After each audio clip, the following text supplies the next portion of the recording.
Bonjour à tous les amis, nous sommes à quelques jours de la Coupe du Monde et à l'approche de ce grand événement, quoi de mieux que de parler du reportage que j'ai vu il y a quelques jours, le bus.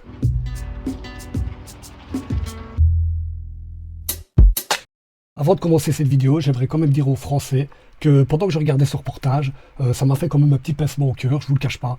Je me suis senti attristé par moments, malgré le fait que je ne suis pas français et qu'à ce moment-là, je pense que j'en ai ri un petit peu comme tout le monde. Mais au fur et à mesure de ce reportage, j'ai commencé à me rendre compte que la douleur que ça doit être quand tu es supporter de voir voilà, ton équipe qui sombre comme ça. Franchement, voilà, c'est malheureux. Moi, je pense aux supporters qui ont fait le chemin jusqu'en Afrique, qui avaient acheté un ticket, l'hôtel, le voyage, tout le bordel, je pense que vous avez compris. Tout ça pour voir une équipe qui finalement a très mal joué les deux premiers matchs de compétition. Et puis, vous savez, pendant ce deuxième contre le Mexique, il y a eu cette mésentente entre Anelka et Domenech qui sera donc en fait l'élément déclencheur de l'explosion de l'équipe de France à cette époque-là.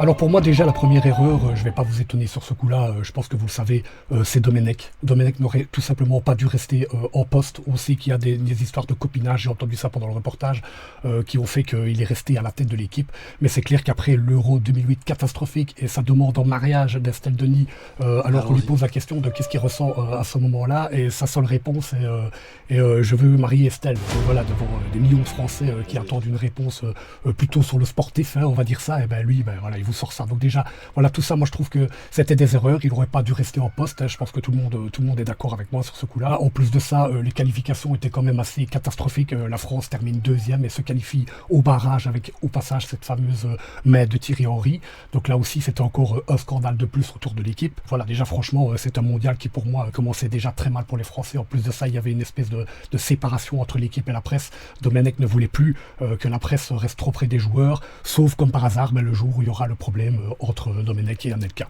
Waouh. Je l'ai jamais vu. Alors cette embrouille, elle démarre parce qu'apparemment Domenech reste silencieux pendant plus de 5 minutes. Puis à un moment donné, il se lève et il commence à charger Anelka en lui disant qu'il ne fait pas ce qu'il doit faire sur le terrain. Et à ce moment-là, voilà, il y a une grosse embrouille entre les deux.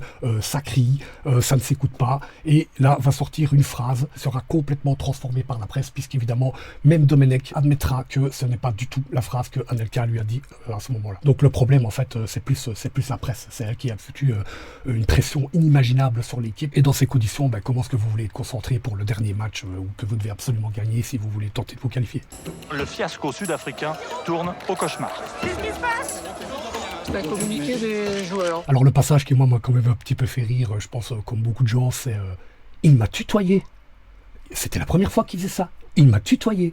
Alors ce passage-là, je vous avoue qu'il m'a vraiment fait rigoler, parce qu'on se rend compte que Domenech, il a des trucs un peu bizarres comme ça, comme par exemple, il explique au début du reportage que quand il est arrivé dans l'équipe, il y avait 7 scorpions, et que pour lui, il croit énormément à l'astrologie, donc il a préféré s'en séparer et en retirer 5 de l'équipe.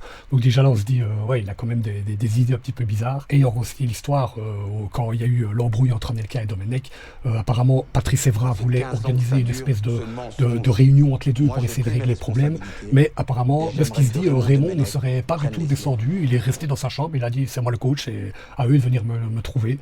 Alors sur ce point-là, je suis quand même assez d'accord. Je pense que si t'es le coach, c'est aux joueurs de venir te voir, donc ils auraient peut-être pu faire l'effort d'aller jusqu'à la chambre. Je me souviens plus si c'est expliqué dans le reportage, ils disent qu'ils ont cherché après, mais je me souviens plus s'ils ont été voir jusqu'à sa chambre, et peut-être que ça aurait été la meilleure des solutions pour régler ce problème. J'ai pas envie. Alors avec cette histoire bien sûr de la une de l'équipe, que je vais pas dire le mot pour pas faire sauter la vidéo. Te faire sale fils de... C'est cette une complètement qui fout le bordel en France, ça s'embrase, tout le monde critique, et à juste titre quand même. Et alors on voit Sarkozy à un moment donné qui est au Parlement et qui dit 2 fois en rigolant, c'est inacceptable. C'est inacceptable, mais il le dit le sourire aux lèvres, donc c'est quand même assez comique. On se demande quel est le message derrière, et en plus de ça, il y aura le rôle de Roselyne Bachelot, qui elle aussi avait programmé une réunion avec les joueurs où elle a été rencontrée Patrice Evra et William Gallas, et à ce moment-là, il y a un discours de coach, comme eux le diront dans le reportage, un discours moralisateur qui leur a fait énormément de bien, sauf que quelques semaines plus tard, après la défaite, elle se retrouvera elle aussi au Parlement et dénoncera leur comportement en disant que les joueurs sont des racailles, des caïds, et qu'ils ont un coach qui est complètement dépassé par la situation. Et franchement, moi, mon avis, c'est que je pense que oui, à un moment donné, à cette époque-là, il devait péter un câble, quoi. Ça devait le rendre fou tout ce qui se passait. Et il comprenait tout simplement qu'il perdait son groupe et qu'à aucun moment il pourrait essayer de redresser la situation.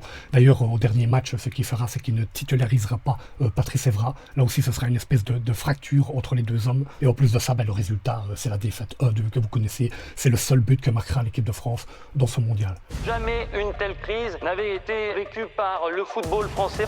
C'est la plus grave crise du sport français. On a affaire à une honte nationale. En tout cas, voilà, moi ce que je voulais surtout dire, c'est que je trouve que le reportage est quand même un peu à charge contre Raymond Domenech. J'ai trouvé quand même qu'il y avait une envie de déresponsabiliser les joueurs, alors que je trouve qu'ils sont quand même assez responsables de ce fiasco. On le voit pendant le passage du bus, qui se veut très sensationnaliste, hein, où en fait on les voit, mais ils auraient très bien pu descendre. Hein, mais voilà, il y a eu un effet de groupe, tout le monde a voulu suivre, personne n'a voulu enfreindre la règle.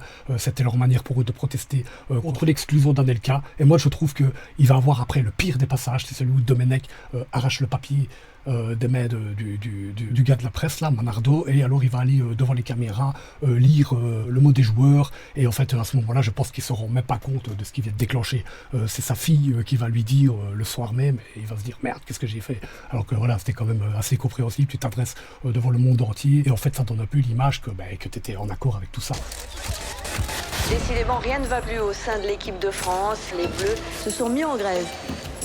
Le fiasco. Je trouve que la seule personne qui à ce moment-là se rend compte de ce qui se passe, c'est le préparateur physique. On le voit quand il va s'en prendre à Evra et qui lui dit en gros vous n'avez pas intérêt à faire ça, vous allez représenter l'équipe, vous représentez votre pays là, donc arrêtez de déconner. Et d'ailleurs on voit même qu'il en est toujours impacté aujourd'hui, puisque le gars c'est le seul qu'on voit dans le reportage en train de pleurer, qui a l'air vraiment affecté par ce qui s'est passé, quoi. Je dis pas que les autres ne le sont pas, ils sont certainement touchés à l'intérieur, mais là on voit bien que lui carrément ça lui fait mal au cœur, quoi. C'est carrément à cause de lui que cette histoire s'est passée pour lui, tu vois. Enfin voilà, moi c'est le gars qui m'a beaucoup touché et ça fait un peu de peine, quoi. On ressent quand même un petit peu sa souffrance.